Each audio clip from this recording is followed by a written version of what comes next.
Welcome, ladies and gentlemen, to this wonderful Afro Global Television social media conversation series. My name is Yana Kiriala, and I will be your host this morning. I am speaking with author and mentor Somebi Eleh, who is an engineering and biotechnical graduate from the University of Ottawa in Ontario, Canada. Somebi is the author of the new handbook, Job Search Effectively and Get Hired: How I Networked My Way to Success to Get Referrals, Interviews, and Land My Dream Job. Somebi will be detailing some of her networking strategies, the mistakes she made, and some lessons learned along the way. Sit tight as we get started with Somebi. Somebi, good morning or good evening, because I know you're not here in Canada right now. You're in Nigeria. How are you doing? I'm doing good. I'm doing good. Yeah, I'm here in Nigeria for 2 months on vacation. After I finished my undergrad, I decided to just come and relax and spend time in motherland and before I go back to Canada to start work. Doing good. Before How you are you? join that workforce, right? That nine to Yes, five. yes, Oh, exactly. no, that's good to hear. And I'm jealous. The sunshine, all of that goodness, you're just soaking it in. Enjoy it for both Yeah, of us, girl. Enjoy for I both of will. us. I will. And How are how have you you doing? been? I am doing good. I am doing good. We're finally getting some sunshine on this side of the world Yeah, as well. So I'm trying to be outside and sneak a peek at the sun as much as I can because, winter can get so dreary, right? So I'm just so grateful for the turn of the season. And I have to ask some of you, I mean, everyone knows that we have been going through, I don't like to call it a pandemic. I'll call it pandy. We've been dealing with pandy for a very long time now. And we've had to figure out different strategies and ways to cope and adjust and pivot. How have you been coping during this time? well, I've been really lucky. I spent most of the Panera with my family, and there's 9 of us. So I have 6 siblings and my 2 parents, Ah, and so that's been really, really nice to like have that company because I don't know how people do it living alone. I think I would have literally gone insane. But and even right, in Ottawa, where I just graduated from, I live with my younger sister. So always kind of having family around has been really, really right, nice. And I don't know. I think I've like kind of enjoyed it just because I don't mind online schooling. I think online schooling was really, really fun. I think it's right, a lot less nerve wracking. And then right. being able to spend more time with my younger siblings, who I normally only see maybe a few months in the year, was really nice. So it's been good so far, and now we're coming out of it, and I'm excited for that too. Wow, I'm glad to hear that. And I mean, we're going to talk more about your background in a second, but given your background with biotechnology and engineering, I mean, that must have just been your bread and butter, your jam, being online, being able to navigate different online platforms. And I just have to ask, I'll tie it into this question. Tell us a bit about your transition to Canada as an immigrant and attending university in Canada, because you came to school in Canada and then this whole sort of world blew up and things happened where learning as we know it started taking different forms. Tell us a bit about that transition. Yeah, so I moved to Canada when I was 7 years old with my family. I eventually moved back to Nigeria for 2 years to do middle school, so boarding school, just to like learn more about the culture, to grow up to learn more about the people here. My parents did that with all of us, and then moved back to Canada for my high school. Transitioning to high school was definitely tough, just because the learning, how you learn in Canada and Nigeria, is just very different. And then transitioning to university was a lot easier because I did advanced courses. So I Okay. did IB and AP, and so I was kind of like further ahead than my classmates, which Wow. at the time seemed great. And then I Mm. realized later on that it gave me a false sense of security because I thought, because I already knew everything that was being taught, it was kind of like a walk in the park, really, those first 2 years, which is so interesting because for other students, it was the opposite. Like a lot of engineering students, their stories that they were almost kicked out in first year because things were Wow. so tough and just they couldn't adjust. And for me, I did so well in first and second year, and then third year was when I was like, oh my god, like what is happening? Because that's when all the new material came in, and so I adjusting was so difficult. Like trying to like reteach myself how to learn new things that I didn't know Right. previously, and so that was really, I think my university experience actually started in third year. It didn't start first and second year because I was just chilling and like living life, and then third year came and I was like, oh, I see, this is hard, Right. and Right. like of course family helps in that way, but also surrounding yourself with the right friends and people that work hard and like know the material and understand it. Because of course, being Nigerian, a lot of us typically come to school for the very typical professional jobs like lawyer, Right. engineering, Right. accountant. Right. So we're all kind of bound in that way, and our parents expect excellence and they expect us to do well. Oh, But yes. it's yeah, but it's tough when you're not maybe living up to that expectation, or you feel like you're not living up to your expectation. Right. And so many times were spent in teacher offices trying to understand what I wasn't understanding. Right. Yeah, that transition was very, very difficult. And eventually, that was actually the year I realized that not only is school tough, but it's also tough to like get experience. And that was the first time that I realized, from speaking to professionals and going to these career fairs, that getting experience is just as important as getting your GPA right. And so trying to Right. balance those two, trying to figure out my grades and make sure that everything was, that I was still going to be able to graduate and like do well in Right. school, while also trying to get experience, like juggling those two things, was really difficult, because most students you talk to will say grades and they're solely focused on grades. And I was like, Right.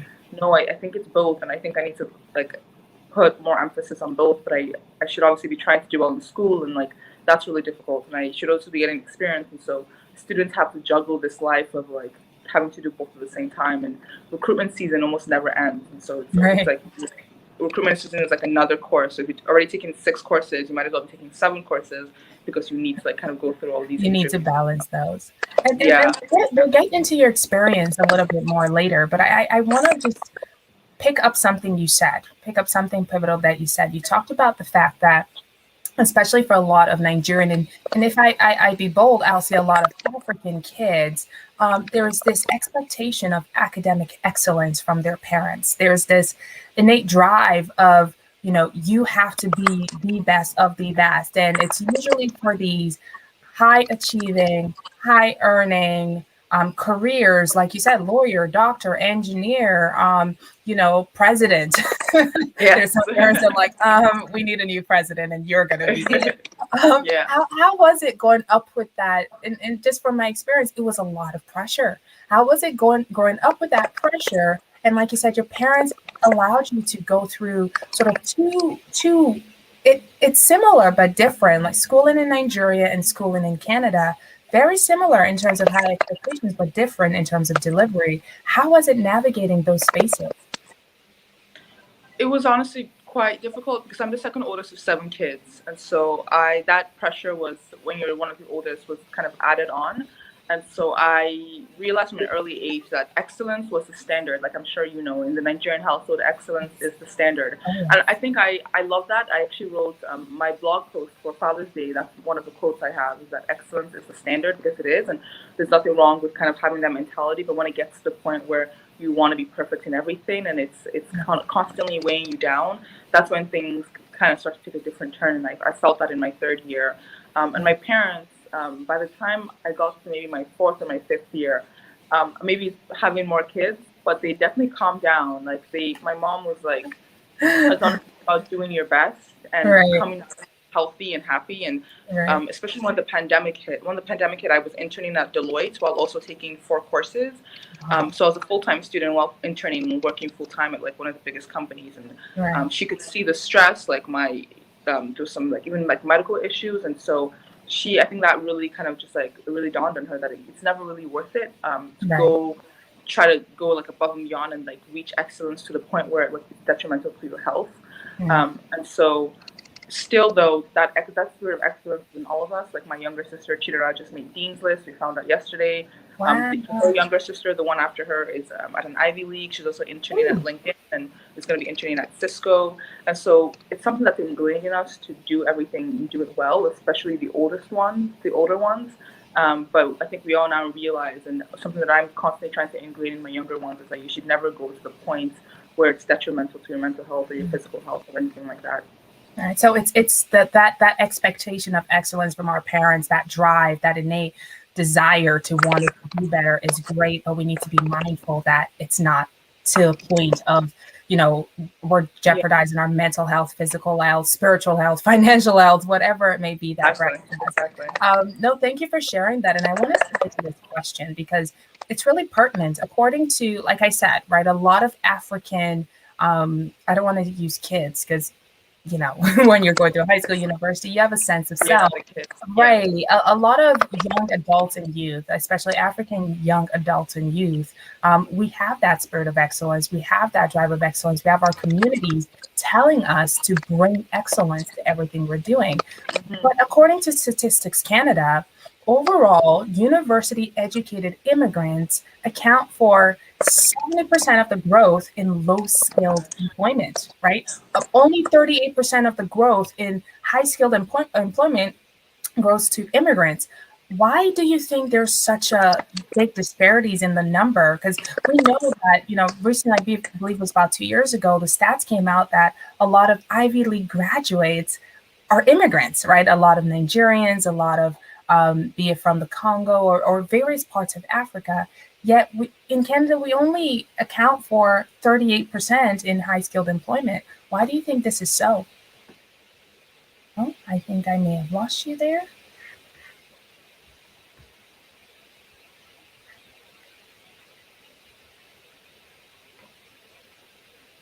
Just 1 second as we get that connection.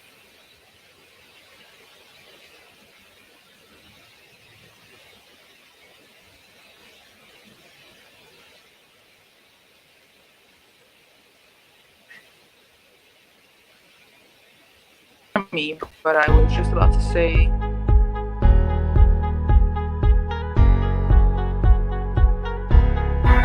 I just put in the 30-second timer so to give you time to reboot. Can you hear me? I think you're on mute. No, I have no idea. Oh, can you hear me? Yeah, I can hear you. Okay, yeah, I just put the 30-second timer. We'll be back. So we're going on in 3 seconds. So sit back and relax.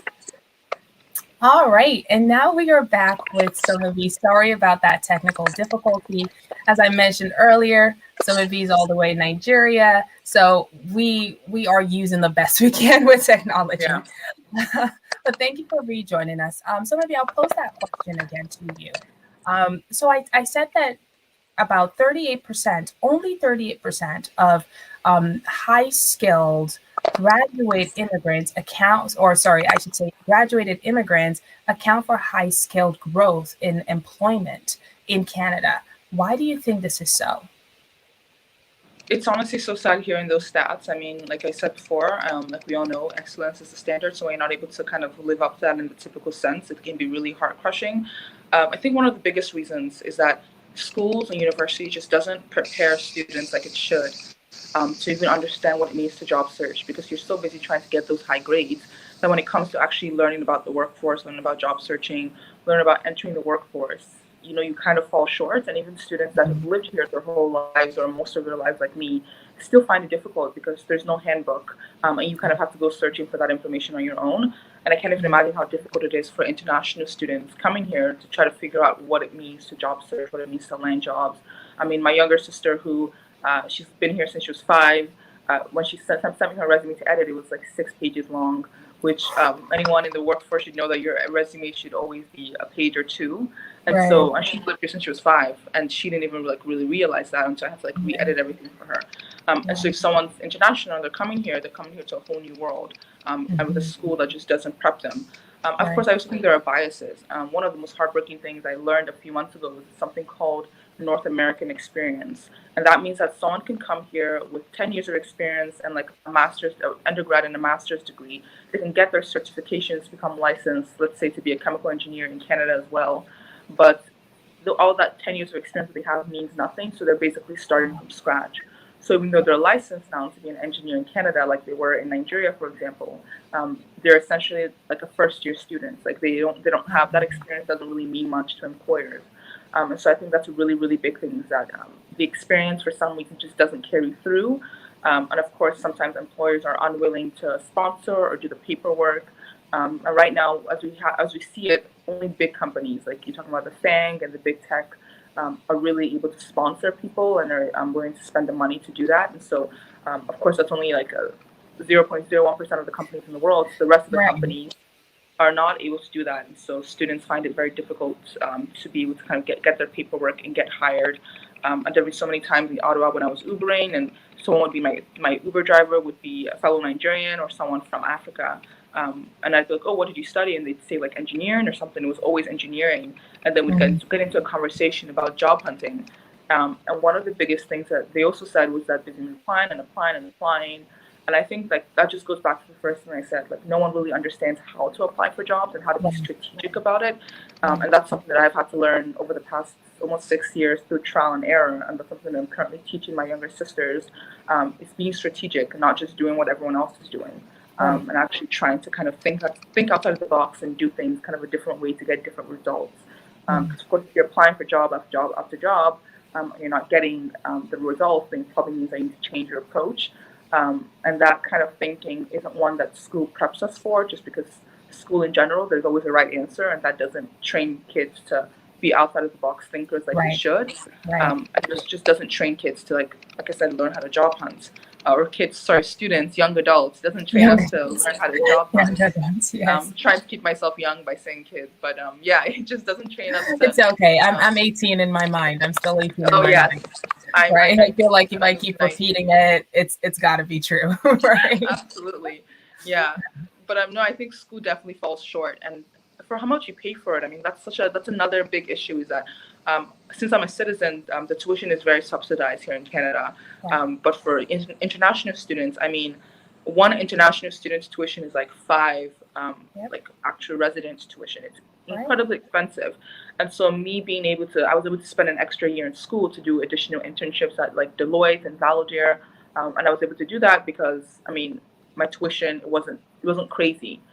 But international students, for the most part, and understandably, you want to graduate in the 4 years, maybe even less, to save yourself and save your parents money, because it's really expensive to go to school in Canada as an international student. And of course, even more so in the United States.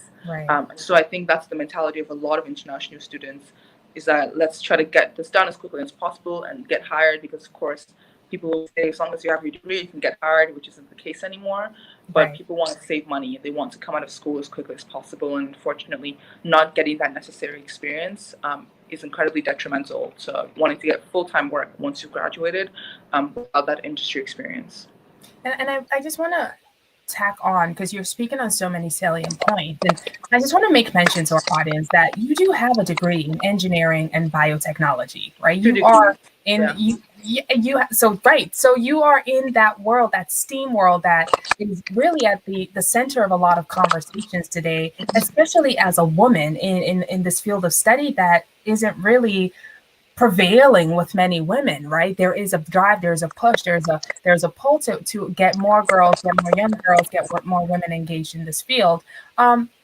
You talked about the universities. You talked about universities not necessarily having the resources, be for international students, even for some students here in Canada, to make those connections and networks that is needed outside of school, right? To pursue that career, to land that dream job, as you rightfully mentioned in your book. What is your experience as a woman in this field, making connections, networking, gaining opportunities? What has been your experience? It's so interesting because I think my experience definitely differs from others in that my mom is an engineer. So I think I forgot to mention that earlier. That was one of the guiding reasons why I chose engineering as my field of work, is because I come from a family of engineers.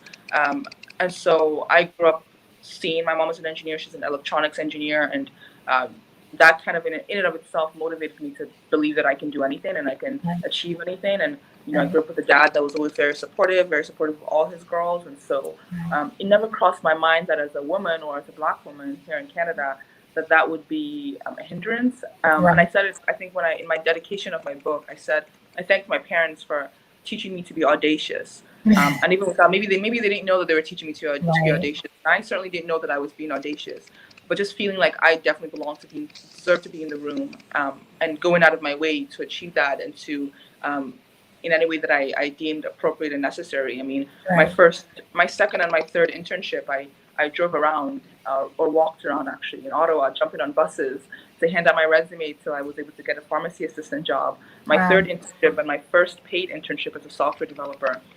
I had no business in us being a software developer. I studied chemical engineering and biotechnology. I had very minimal coding experience, and yet I drove around. Once I'd dropped my sisters and brothers off at school because my parents were in Dubai for their anniversary, I would drive around, hand out my resume to any networking building until someone said yes, and I was able to kind of sell myself and show my transferable skills between the health world and software development. And like I said, I had no business doing that. I had no experience, and it was just being audacious and being like, I feel like I deserve it, so I'm gonna just go and like see what happens. And that confidence that maybe I had no business having as I think I was maybe 19 at the time, but I had parents that instilled in me that you deserve to be there. Right.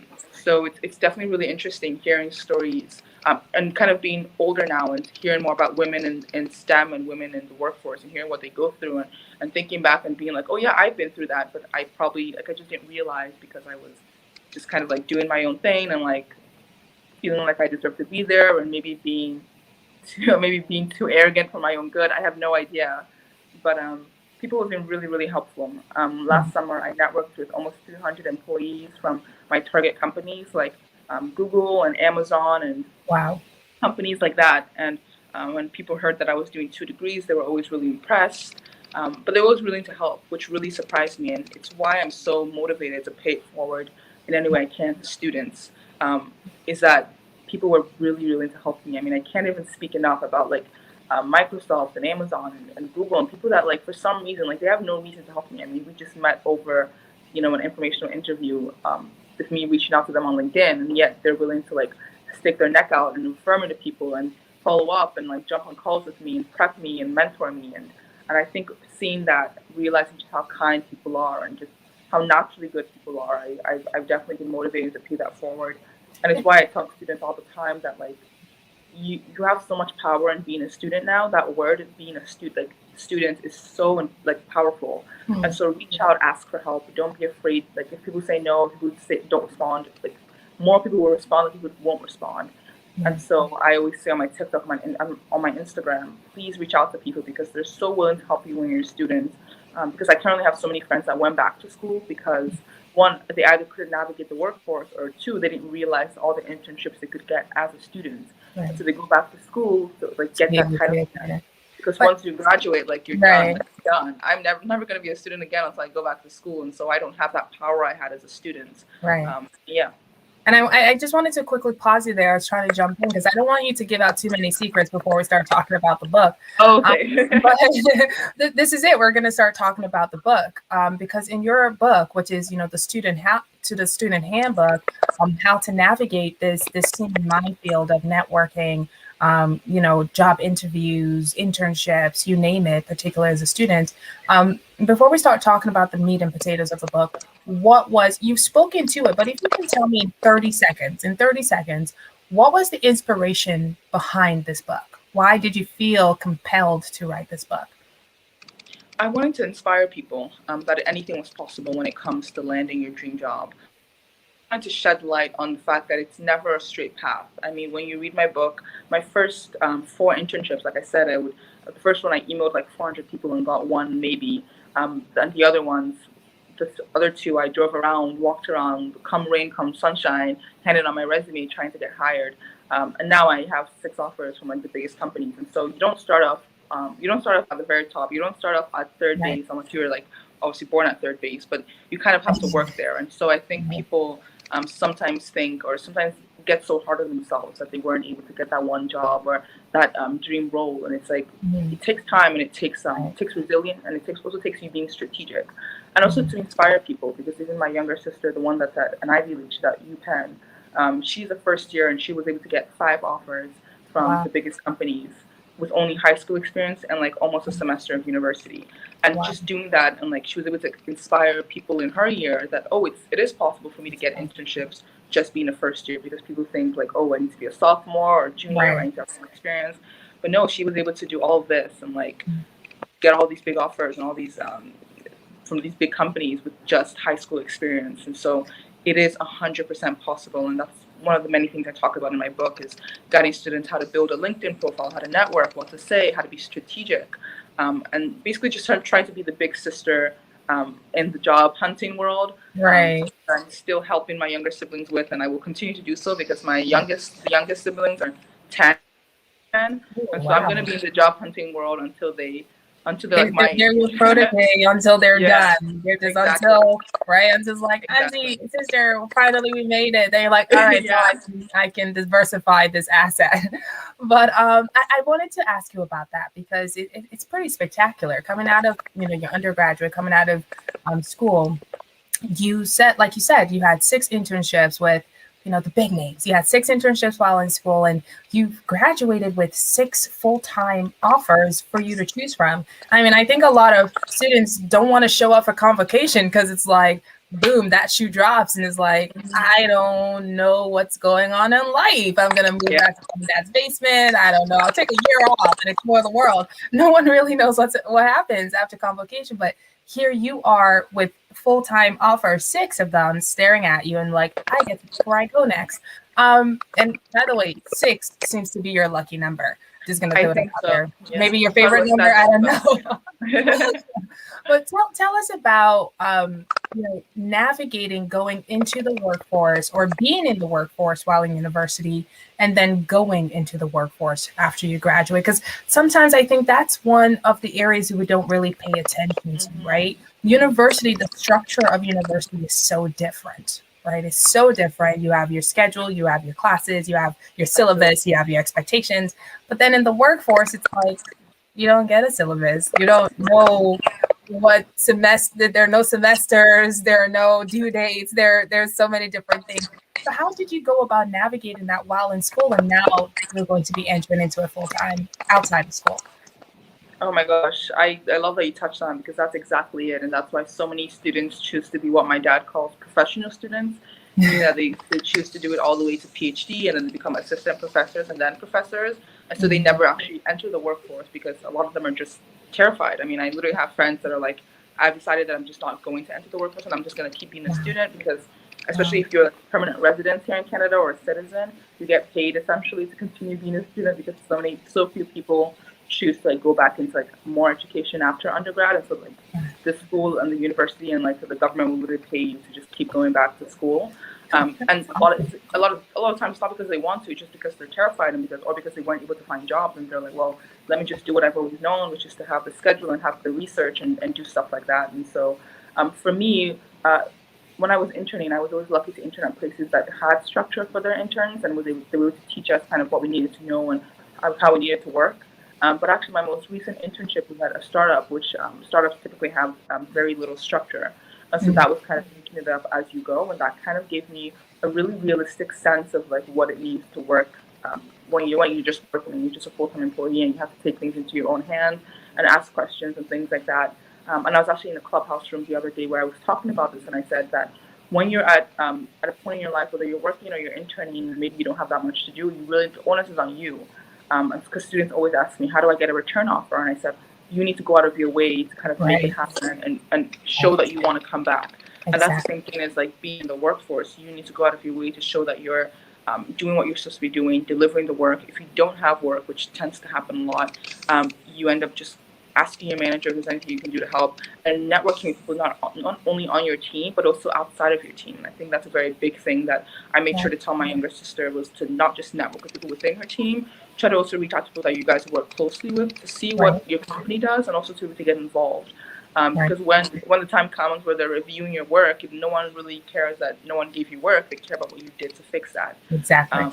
And so I haven't officially entered the workforce, but I am excited to start, and I am really nervous. I'll let you know how it goes, but I am really nervous about officially not being a student anymore and now being like a tax-paying adult.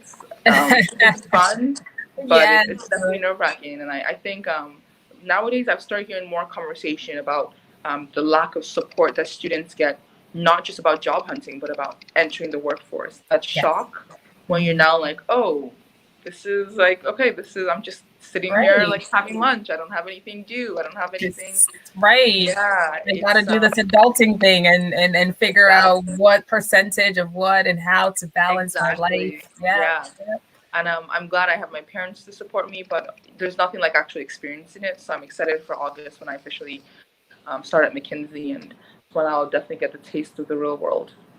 Yeah, the real world, as they call it, where your taxes just watch it suck out that hard how much money put into it. But you Oh my mentioned God. stuff. Yeah. I mean, trust me, it came like a bucket of cold water when I started in the workforce. I was like, I'm sorry, who took who took it? Where did they take it, and how did I get it Did I back? owe you money? Was I But missing something? Yeah. But like you said, there's a lot of times where a lot of students coming out of university, right? You have that structure, K to 12, then university or college or trade school, or however you choose to take that path. There's sort of a structure in place, and then it's like, boom, good luck, and you're like, whoa, I wasn't ready. But I just wanted to tie that because you mentioned you speak to a lot of salient points. We can't cover all of it on this interview, unfortunately, but you do have a website. And your website is called sitwithsomebi.com. And I don't want to ruin it for you. Tell us about your website and what people should expect when they visit it. When they visit sitwithsomebi.com, what are those nuggets, those tidbits that they should expect from you? That's where you can actually get my book. It's an ebook, so it's not like anything that needs to be shipped. So I sell it on there for just like 15 USD. But I also have my blog post, which is just kind of an entrance into everything that I've learned over the last 6 years in school. I talk a lot about professional branding because one thing that I don't speak to a lot is that a lot of the offers I got and a lot of the referrals that people willing to help was solely based on my personality, and it was based on me being like just overly curious and just being excited to like learn more about like Microsoft or Google or AWS. And I think people maybe underestimate that. They jump on like coffee chats or informational interviews and they're kind of robotic. They treat it like an interview. The importance of showing off your personality can't be understated. I think students do understate it because they're trying to be what they think a grown-up should be or what they think a full-time worker should be. But just being yourself and showing off your personality is so important. And so that's kind of a peek into my personality and what I've learned, what I would do differently. I'm very open and very vulnerable about things that I wish I'd done differently in university, things that I would do if I could go back, what I plan on doing going forward. And so I enjoy writing blog posts, but I think most people typically go on my site for my ebook or they go on my site for the freebies that I offer. I offer resume templates and I also offer like my Microsoft cover letter because I know writing a cover letter, it's not easy and no one teaches you how to write a cover letter. It's like, what is that? Right. Yeah, so the Microsoft cover letter that helped me get in. What else? The top interview questions, because for internships and new grad roles, a lot of your interviews is going to be solely behavioral. So companies like AWS, Amazon, Microsoft, like their questions are pretty much like all behavioral for like young people like myself, and people don't know that. And so those are the top 45 questions. How to answer them, plus example, like how to use the STAR method. Questions to ask at the end of the interview, because of course there's nothing worse than at the end of the interview when they ask, do you have any questions for us? If you say no, that's nope. Like you're not prepared. You don't want this. Exactly. So I provide all those freebies and like the thank you note that you should send afterwards. Because one thing that I always do before I even start an interview is that I always have a thank you note pre-written, because once you're done the interview, for some reason I always feel like really overwhelmed and like short of breath. And the last thing I want to do is write an email. So I always have that scheduled like for 3 hours after I finish my interview. And so I have that template on there for other students to use.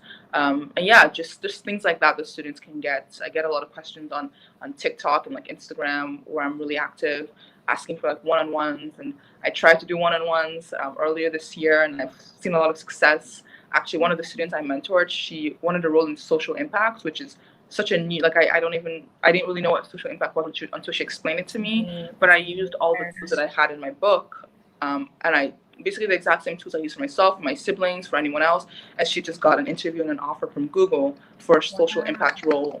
And I was just like, oh my God, that's like mind blowing, because it shows that it works for any industry. And so she was one of the students that I mentored back when I was doing free one-on-ones. And then it just became so overwhelming. I'd have like 10 a week. And I was like, you know what? I need to put this all in a book and just have it out there. Give it to people, right? Exactly. Just more accessible. Because it's impossible for me to like meet with everyone, especially when I start work. Even now being on vacation, I feel like the days are shorter. I'm like, why don't I have that much time like I used to? I'm like, oh yeah, because you sleep till 2.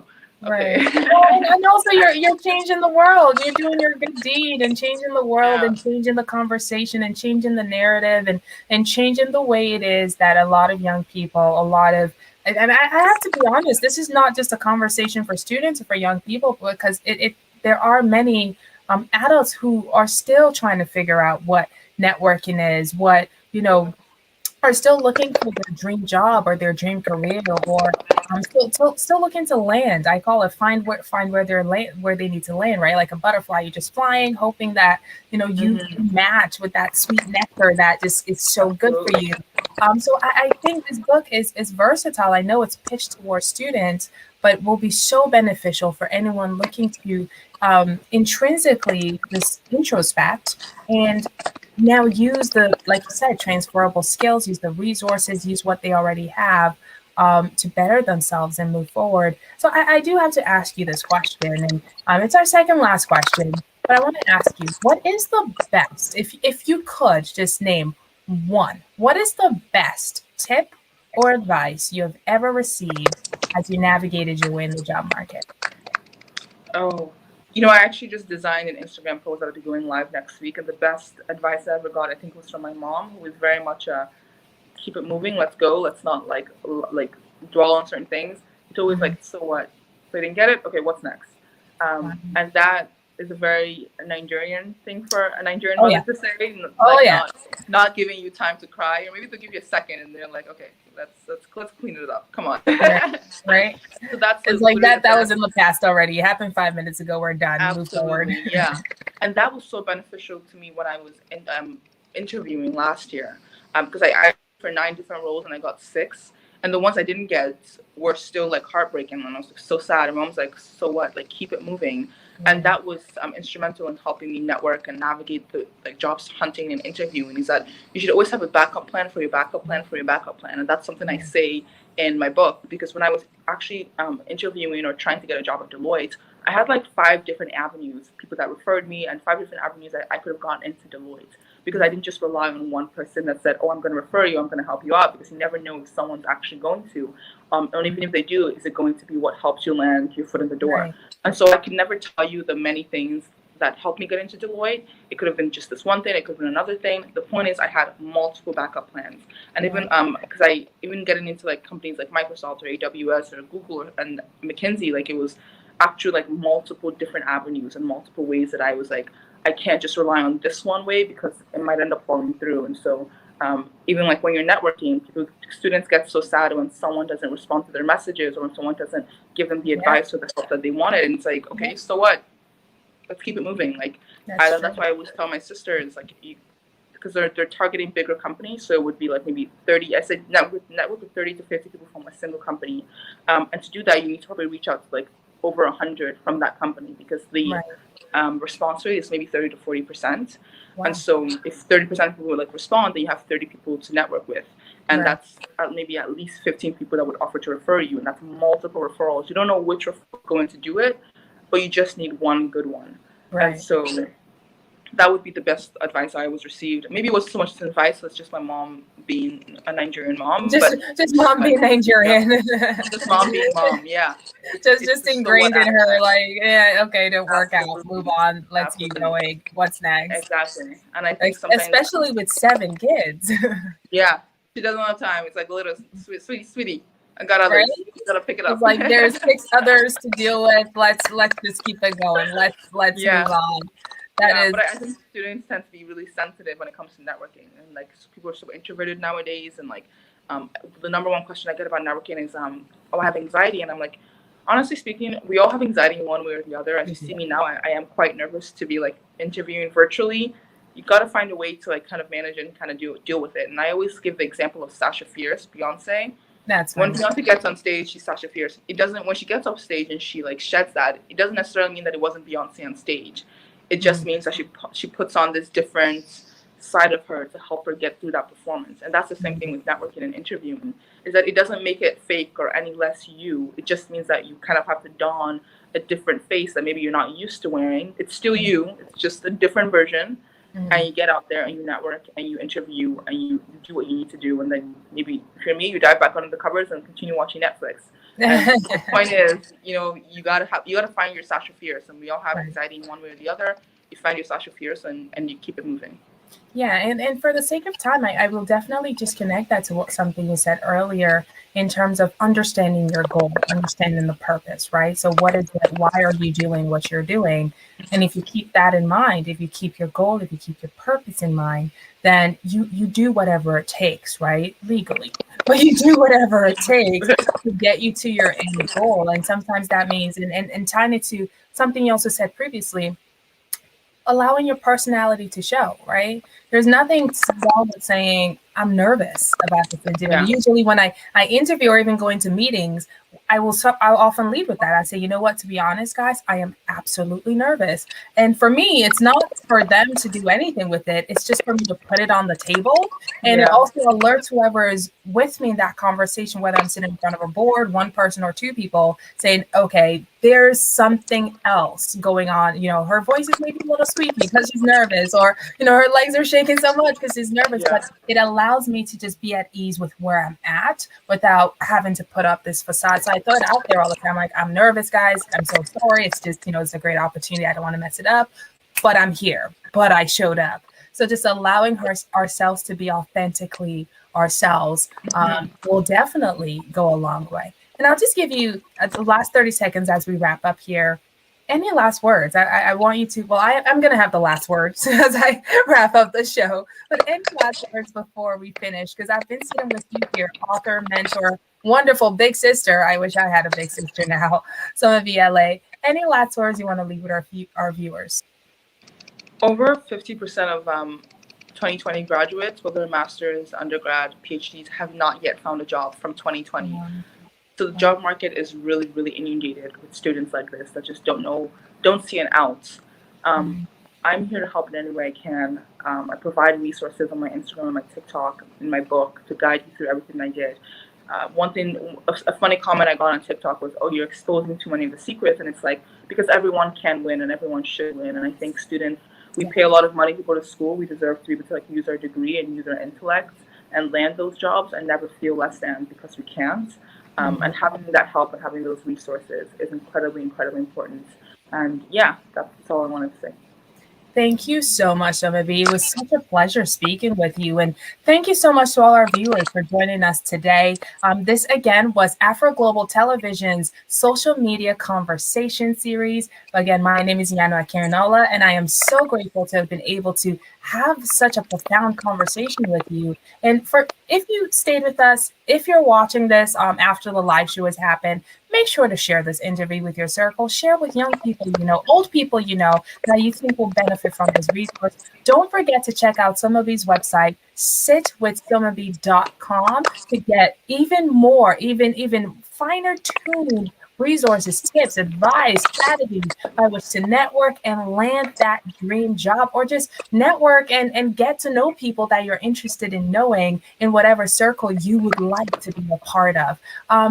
You can watch this interview as many times as you like. It will be on our social media page, on our YouTube page. So don't forget to subscribe to Afro Global Television's YouTube page. Don't forget to follow us on Facebook, Instagram, Twitter, wherever we're at on socials. Follow us for more content such as this. Somebi, I take this time to thank you, to acknowledge you, to praise you for all that you're doing. And I hope that we get to we'll talk again. After you've started the workforce, come back and tell us how it's doing. All right, everybody. Thank you one last time and have a great day.